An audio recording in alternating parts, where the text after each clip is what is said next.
Hulk Hogan and Mr. T. Man, you can't get more 1980s than Hulk Hogan and Mr. T. Think about it. I mean, I've got a Hogan cup here. Look at this cup. Guys, Hulk Hogan and Mr. T were literally the poster children of the 80s. You've got Mr. T with the mohawk and all the chains. He's on the A team. Everyone knows who he is. Vince goes out in pop culture and pulls a key figure. He pulls someone who's on mainstream television, who's on that premium television spot every single week on the A team, and brings him over and has him walk out with the biggest name of professional wrestling, has him walk out with the man who became the face of professional wrestling, the man who became the face of WWF. Vince knew exactly what he was doing. He knew that if I was going to take the biggest gamble in my career, if I was going to roll the dice like this, I have to do it with the right people and I have to connect the right people. I've got to take my biggest face and I've got to put it with one of the biggest face on just regular television in Mr. T. Who do they go up against? Roddy Piper and Mr. Paul Orndorff. My God. Guys, Paul Orndorff and Roddy Piper are two of the best wrestlers ever. Paul Orndorff is insanely good. Insanely good. I mean, he is Mr. Wonderful. And he looked amazing too. Remember when he used to have the mirror and all that stuff? He'd look at himself. But you want to talk about a man's man. Holy crap. And now you've got Roddy Piper. Roddy Piper could draw heat in a freaking igloo. Roddy Piper was a heat-seeking missile at all times. And in 1985, he would get booed out of the freaking house, guys. He was the man when it came to seeking heat. And him and Hogan at the time hated each other. I cannot say enough about Muhammad Ali.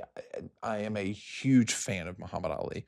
I'm a huge fan of his work ethic. I'm a huge fan of him as a boxer. I think he's the greatest boxer to ever live.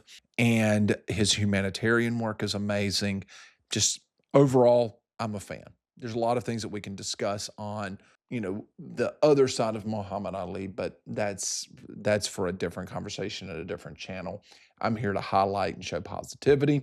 Muhammad Ali being a guest referee, guys, it doesn't get much better than that. Guest timekeeper, Billy Martin. New York Yankees manager, Billy Martin, in case you didn't know. Billy Martin, as a Yankees manager, I think he was fired probably 50 times by George Steinbrenner.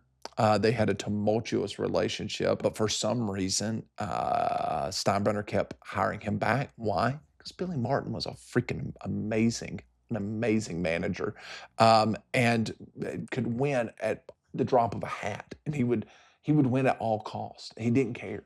Love Billy Martin. But here's the wildest celebrity to be at WrestleMania, none other than Liberace. Yeah.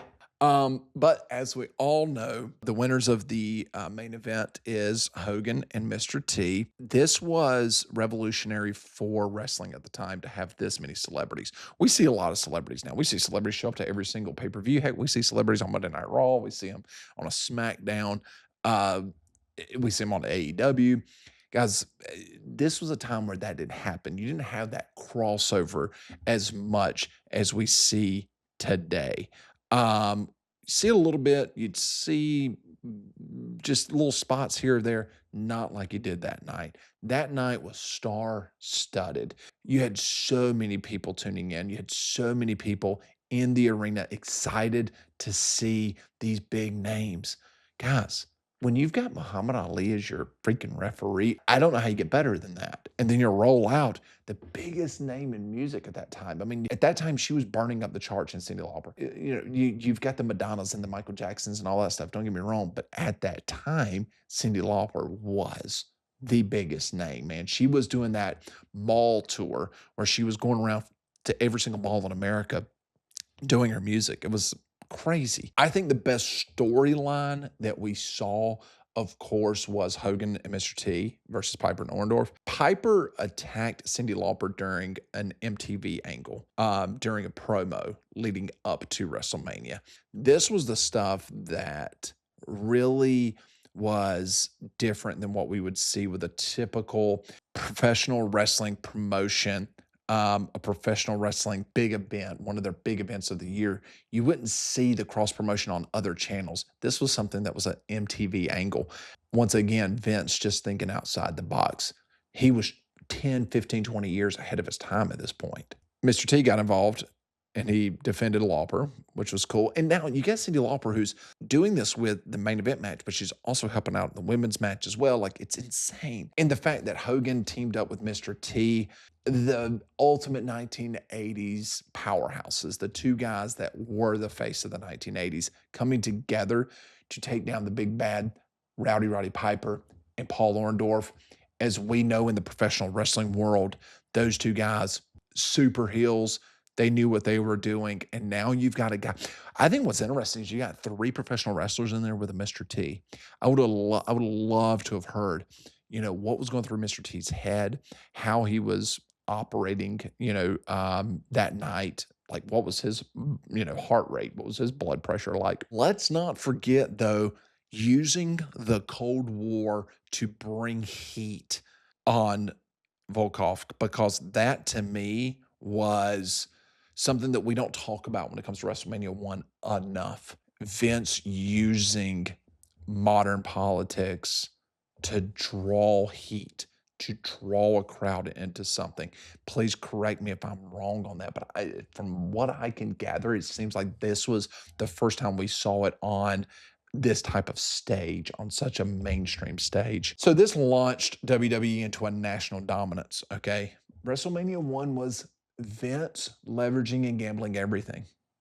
Without it, I don't know if we have professional wrestling like we do now. Him pulling in pop culture, him pulling in relevant storylines with the Cold War, and using celebrities to launch WrestleMania like he did was so smart. We can argue what happened in WrestleMania 2, but then he bounced back again in WrestleMania 3 and had arguably maybe the greatest WrestleMania of, could be considered one of the greatest WrestleManias of all time. One of the biggest moments in wrestling history that we all still talk about happened in WrestleMania 3. But him being able to leverage everything, him rolling the dice, willing to go bankrupt. If WrestleMania 1 doesn't work, guys, WWF is getting sold.